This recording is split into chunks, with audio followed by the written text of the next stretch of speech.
I accept their condolences and thank them for coming. "You still have a place down here when you're on leave," the chief says. "Nothing changes as far as I'm concerned." "Thank you," I say, "for everything you did for her." "She earned her keep," the chief replies, "several times over.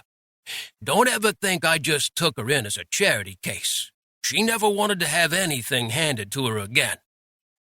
"I still owe you for taking her on in the first place, letting me get her out of the PRC." "You don't owe me anything," Chief Kopka says. "Not a damn thing. None of us down here can pay back what we owe you. I know a lot of these Berbers make the proper mouth noises when they see someone in a Commonwealth Defense Corps uniform these days, but they don't know what it's like. I damn well do. So I don't want to hear about what you think you owe. All right?" "All right," I say. "But let me be grateful anyway, in her stead." "How are you feeling?" Halley asks when the other funeral guests have left, and we are the only two people standing in front of the burial plot. I think about my reply for a moment. "Diminished," I say. "I got most of the grief out the night she died. Now I just feel smaller, like my world has shrunk down to only you and me." Halley rests her head on my shoulder. We look at the rows and rows of nameplates on the ground, each of them marking 200 square centimeters. Once upon a time, Earth had enough empty space for people to bury their dead as they were, whole bodies in wooden coffins.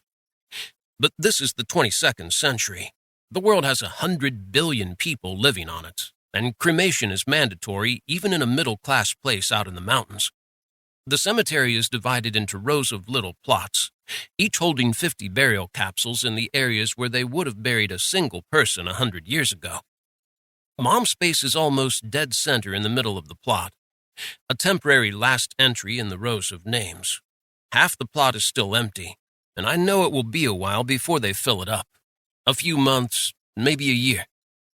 Out here, people live longer lives, and the town is almost insignificantly tiny compared to a PRC. In death, she will have neighbors all around her again, just like when she lived in the welfare unit. But the sky overhead will be blue more often, and there are live trees just a few dozen meters away, their leaves rustling in the cool October wind. Halley kneels down in front of the rows of names. She runs her hand over Mom's nameplate, tracing the letters with her fingertips. "I'll miss her," she says. "I was family to her. Sorry my parents couldn't be the same to you. I'll never forgive them for that." "Don't worry about it. I don't." Halley slowly shakes her head. "Your mother didn't have anything. Didn't come from anywhere special. Didn't know anyone important. She would have been a nobody to them. But she was nice to me from the moment we first met. And they have the gall to think of themselves as better." "Don't get angry over that. Not today," I say.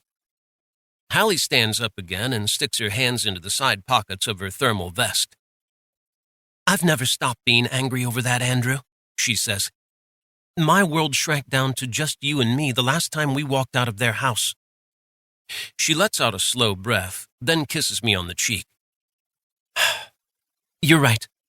This isn't the time. Sorry." I'd said my last goodbye in person, right before Mom died, when she could still see and hear me through the fog of pain meds. It seems pointless to repeat the sentiment to a grave marker and a cylinder full of ashes. Whoever she was in life is gone now. The molecules that made up her body dispersed in the atmosphere and returned to the cosmos, to be reused in the constant cycle of life. Her consciousness is gone, and there's nothing in that little stainless tube that can hear or understand me. But it would feel callous to walk away without a final gesture. So I kneel in front of the plot and duplicate what Halley did, running my hand over the nameplate, feeling the edges of the engraved letters with my thumb. "See you among the stars," I say. "I love you." The cemetery is on the outskirts of town, 3 kilometers from the chief's place. Halley and I walk back instead of some...